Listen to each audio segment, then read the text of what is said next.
Attorney General Eric Holder says his department is now on the lookout for retaliation against Muslims.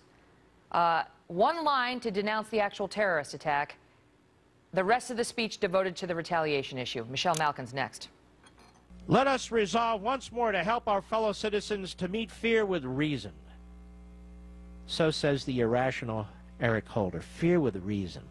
I say this, Holder. How about you meet terrorism with force?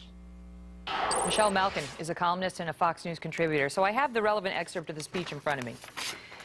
This is the part where he condemned what happened in Boston and said that they're going to go after the attackers. And this, all the rest of it, is devoted to how he's not going to stand for retaliation against Muslims. Yeah. Your thoughts, Michelle? Yeah. Well, I wholeheartedly agree with the soundbite you played before the break of Mark Levin just expressing not only disgust but befuddlement at the warped priorities, not only of Eric Holder, but this entire administration. And in the soundbite that you just played, you saw how quickly the butt came after his supposedly resolved statement about going after those who are responsible for those heinous jihadi crimes in Boston. We've seen this behavior from Eric Holder before, the pandering to the politically correct grievance mob.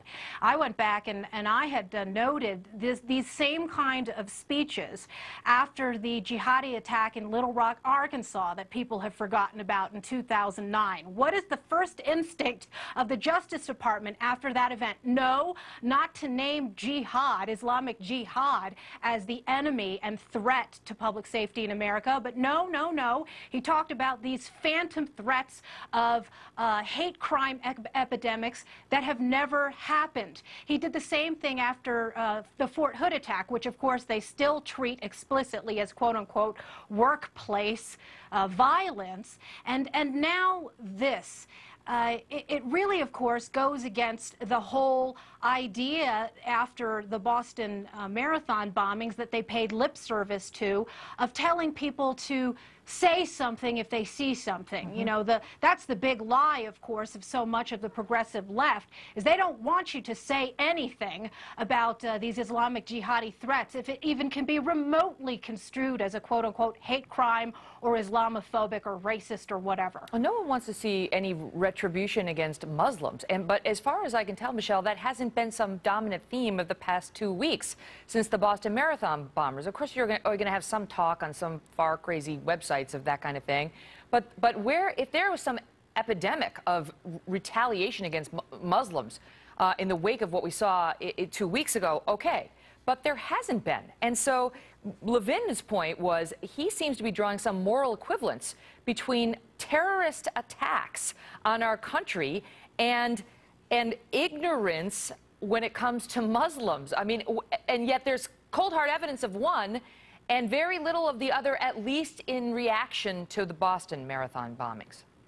Exactly on point, Megan. And I said this after 9/11 too. And of course, you really see hatred when you point out inconvenient truths. The fact is that many of these grievance groups, whether it's CARE or the American Arab Anti-Discrimination Committee, a lot of these groups, of course, that are very tight with the Justice Department, have claimed that there is this climate of intolerance towards Muslims. And they're always rushing to find, with their microscopes and magnifying glasses, some sort of evidence of systemic discrimination against Muslims, when in fact this administration should be praising America for showing the kind of fair-mindedness and restraint in response to these terrorist attacks that you never see from the jihadis or the jihadi apologists themselves. Yeah, there was nothing mentioned about jihadis or radical Islam by Eric Holder, but there was a lot of talk about ignorance and hate by regular Americans that he's ready to stop